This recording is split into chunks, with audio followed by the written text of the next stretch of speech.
Olá pessoal, estamos aqui no Rebel Talk Underground, hoje recebendo Humberto Zambrin, baterista da Atracta. Boa noite, como é que você está? Boa Isso, noite, boa tarde, bom dia, depende de quem está assistindo mais do que da gente, né? exatamente. Bom dia para todos vocês aí e boa noite, moita. Obrigado aí pelo seu tempo, cara. Então, a Atracta lançou aí em 2023 um novo álbum, né, chamado Lex Talions, é assim que fala? Lex Talionis. Lex Talionis. Qual é a origem desse nome? Eu vi que ele tem uma capa muito peculiar também, se você puder falar um pouquinho pra gente. O álbum é todinho peculiar. A origem do nome, o nome é em latim, né? Vem da lei de Talião, né? Que é a famosa olho por olho, dente por dente, né? Que todo mundo Uhum. conhece essa parte aí da lei de Talião. E basicamente é porque o álbum é o álbum conceitual, né? Ele conta uma história que tem a ver com isso, né? E a capa que você mencionou, ela é a ponta do iceberg, porque o álbum, até onde eu tenho registro, né? E foi antes de outras pessoas, é o primeiro álbum de metal no mundo que sai no formato de história em quadrinho. Ele é uma história em quadrinho. É por isso que ele tem essa capa. Ele é uma história em quadrinho feita aqui por artistas brasileiros, artistas renomados que já trabalharam na Marvel, na DC e etc.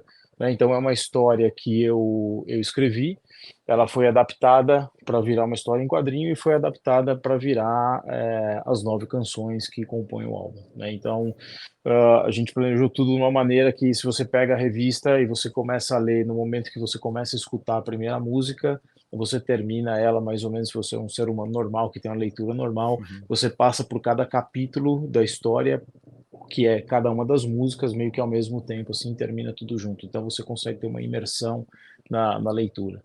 Né? E a gente, bom, trabalhou muito, né? A gente vem desde 2000, final de 2020 trabalhando nisso, então foram basicamente aí 3 anos direto trabalhando no conceito, na arte, nas músicas, né? Enfim, em tudo, né? Então, para chegar nesse resultado aqui.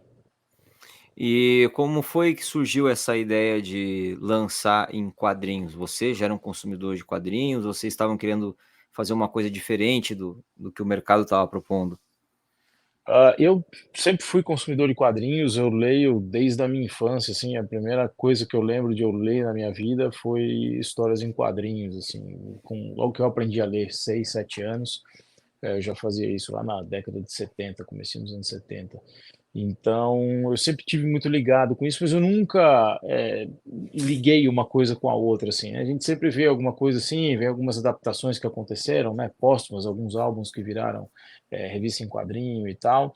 Eu nunca tinha pensado nisso e, sinceramente, não é a primeira vez que me perguntam em entrevistas de onde veio a ideia e eu não lembro quando eu tive essa ideia.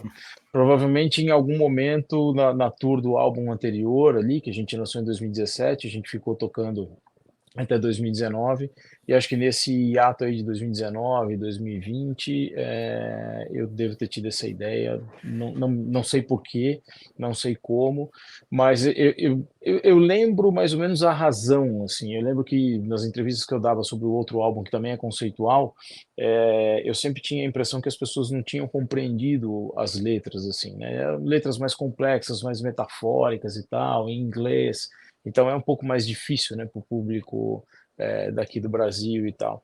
E em alguma brincadeira assim, eu falei, putz, da próxima vez acho que eu vou desenhar para ver se a galera entende, né? E aí, porra, claro, né? Por que não, né? E aí ah, deve ter nascido assim a ideia de alguma coisa assim.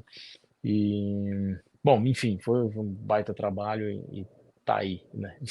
Graças a Deus.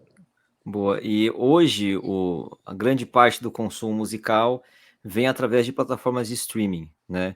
Então, essa também é uma ideia que faz o material físico da banda circular sem depender tanto disso.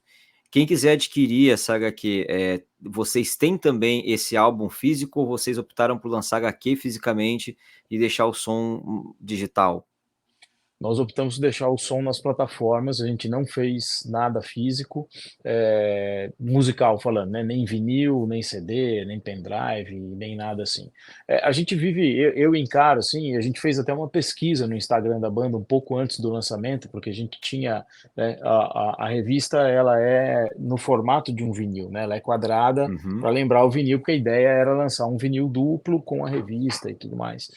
Só que a gente fez uma pesquisa, assim, né, no nosso público, ali, com os nossos seguidores, e assim, se eu bem me lembro dos números, assim, tipo, 38% das pessoas só ainda tem onde ouvir CD, 40% das pessoas, mais ou menos, também já estavam migrando para picapes, para ouvir vinil, esse tipo de coisa.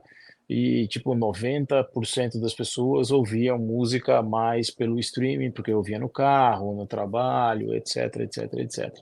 E aí eu lancei uma pergunta, né, que era assim, quantas pessoas tinham o hábito da leitura? E deu, assim, tipo, 76% das pessoas tinham o hábito da leitura.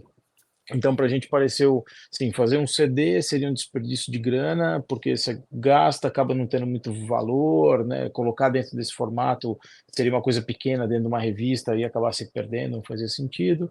Pendrives e outras coisas que a gente estudou, cartões e tal, também já não, né, basicamente os computadores nem tem mais porta USB para esse tipo de coisa e tal, assim.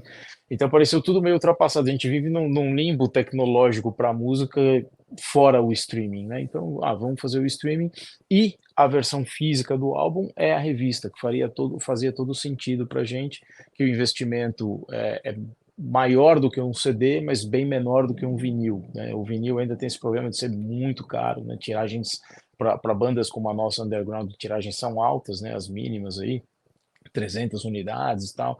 É difícil você achar aí 300 pessoas que queiram adquirir vinil de uma banda underground, é um valor aí de, sei lá, né, pensando num álbum duplo, ia custar aí, sei lá, 200, R$ 250 e tal. É muita grana, né? É muito fora do poder aquisitivo da galera em geral. Então a gente acabou optando por ter a revista, né? A revista ela tem 3 versões. Quem quiser adquirir tem no nosso site, no www.atracta.com. Atracta é chato para escrever, mas depois que aprende, fica na cabeça. E também tem no site da editora, porque daí, como a gente lançou uma história em quadrinhos, a gente, como banda, deixou de ter a intenção de ter um contrato com uma gravadora para lançar a música, e nós temos uma parceria com uma editora que lança a revista e que distribuiu ela em território nacional. Então, hoje, assim, do Oiapoque ao Chuí, todos os estados do Brasil têm pelo menos uma livraria ou uma banca que tem o nosso material lá, né, através da distribuição da editora, mas o grosso tá no nosso site mesmo, que, como eu falei, tem 3 versões, uma versão que é só a revista, outra que vem a revista com 3 cards, um assinado pela banda, com o desenho da banda, o outro assinado pelo desenhista da capa e outro pelo roteirista da história. E tem uma versão luxo que vem com um pôster tamanho A0 da capa da revista, colorido e preto e branco dos dois lados, mais os cards e mais a revista, né? Então a versão mais simples custa R$ 60 e a versão luxo custa R$ 100. E aqui tem nas bancas é uma versão mais simples, né? A gente tem aqui a nossa versão, ela tem uma capa aqui, tipo um vinil, né? Ela vem com uma luva que a gente chama e a revista está aqui dentro, né? Então você coloca aqui, essa capa lembra bem um vinil, tem aqui o nome das músicas aqui atrás e tal. A versão que vai para as bancas é uma versão só da revista, assim, né? Pura e simplesmente mais, que tem mais a linguagem da literatura, né? Vamos dizer assim. Então é uma maneira diferente da banda lançar o material e conseguir atingir mais pessoas, né? Então está disponível no site da editora Universo Fantástico, então é editorauniversofantástico.com.br ou no atracta.com. Vocês têm lá a lojinha e não tem só a revista, tem camiseta, tem o que vocês quiserem, lá tem. Se não tiver, pede que a gente faz. Boa. E se puder falar um pouco a sinopse dessa história, porque normalmente álbuns conceituais a gente joga mais para a galera que vai ouvir e vai ter uma interpretação própria daquilo, mas com uma HQ você tem uma linha muito mais fácil de seguir. Qual é a Uhum. temática que você circula nessa história aí? Olha, a história basicamente é uma história de terror, né?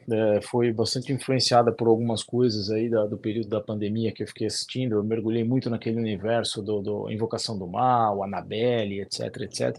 Então tá bem inspirada nisso.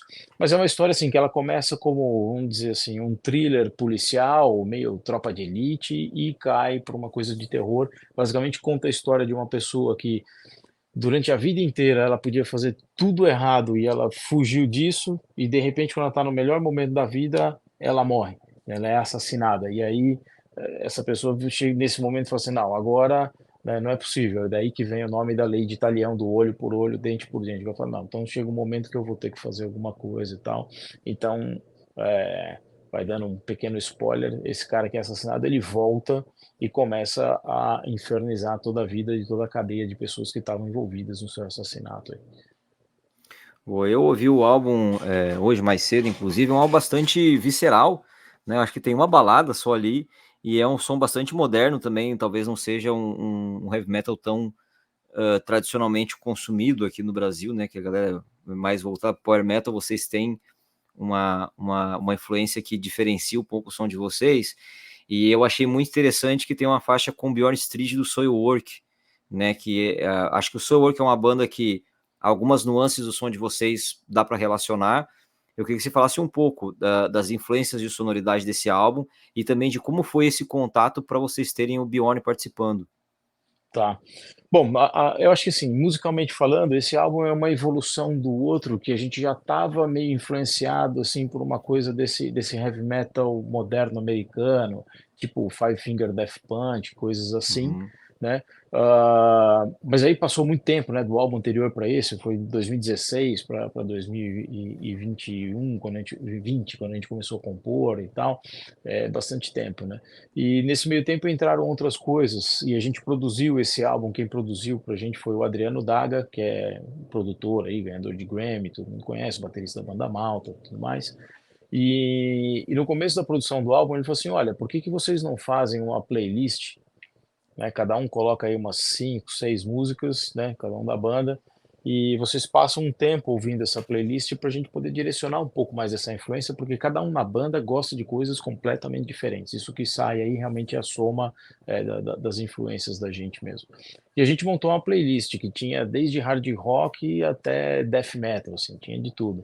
E Soilwork era uma banda que estava lá no meio, né? Do lado de Trivium, do lado de In Flames, do lado de Amon Amarth, Five Finger Death Punch, que eu já falei, putz, tinha várias coisas assim. E, bom, a gente tinha a intenção, desde o começo do álbum, né, a gente tinha falado: putz, vamos ter alguns convidados e tal, vamos convidar uma galera para participar. Aí teve aquele negócio da pandemia, essa coisa meio assim, a gente perdeu contato com algumas pessoas, mas num determinado momento, assim, as músicas já estavam prontas, né, não tinham os convidados, a gente já estava com tudo gravado de todo mundo, e aí sentamos para falar disso.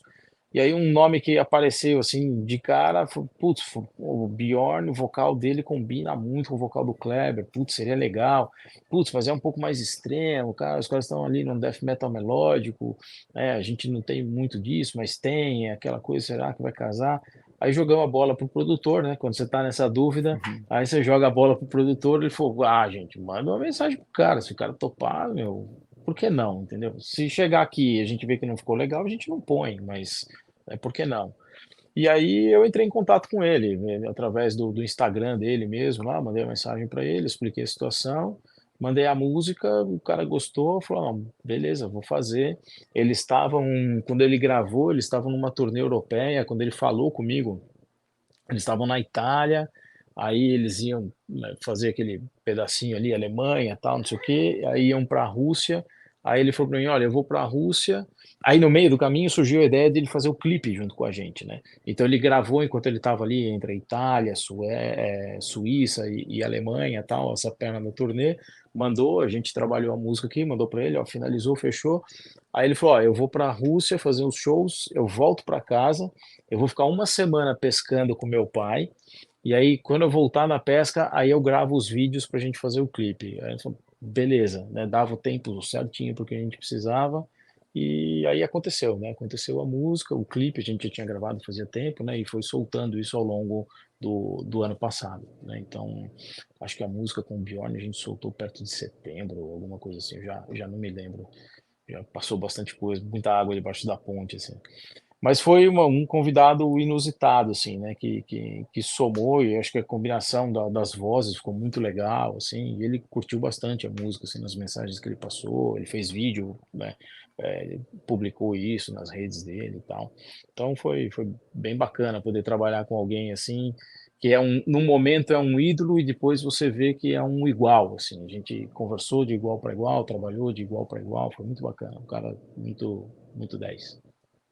Maneiro demais. E, bom, agora, né, apesar de ter lançado vários singles e coisas, quem quiser ouvir já está disponível o álbum completo nas plataformas, então escute do início ao fim, na ordem certa, como o álbum foi concebido, né?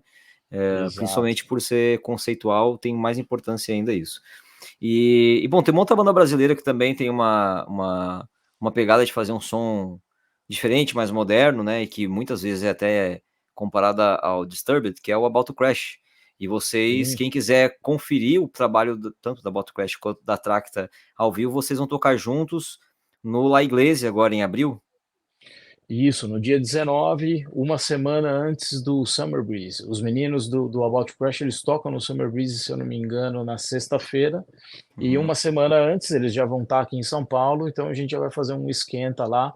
Então é uma festa de lançamento do Lex Taliones, mais uma pré-party do Summer Breeze, já de aquecimento de turbinas, para a gente começar toda essa festa aí. Então, os ingressos já estão à venda já. Essa semana aqui a gente começa a divulgar pesadamente, né, o evento e tudo, mas já está marcado há um bom tempo. E é isso. Gostaria de rever todos os meus amigos aqui de São Paulo nesse show aí. Não só os de São Paulo, mas os que já estão vindo para o Uhum. Summer Breeze, venham um pouquinho antes e aí já tomam uma com a gente lá. E é um show que vai ser mais focado nas músicas desse novo álbum, ou vai ser uma miscelânea ali? É um show que ele tá ali, sei lá, acho que talvez 65, 70% de músicas novas, mas a gente não deixou as músicas antigas que estão mais na cabeça da galera, as músicas que tiveram clipe, mais investimento do álbum anterior, elas estão lá também. Vai ter um pouquinho de cada. Mas a ênfase Bom, maior é nesse álbum, com certeza. sim. E tá certo, né? Bom, então escutem o álbum e vão conferir ao vivo lá no La Iglesia. Dia, reforçando, 19 de abril, né? 19 de abril, exatamente. Muito bem. Obrigado, Humberto, pelo seu tempo aí para conversar com a gente. E Valeu, nós nos Moita. encontramos aí nos palcos da vida. Isso, espero que em breve, dia 19. Boa, falou. Beleza? Um abraço. Tchau, gente. Valeu. Tchau, tchau.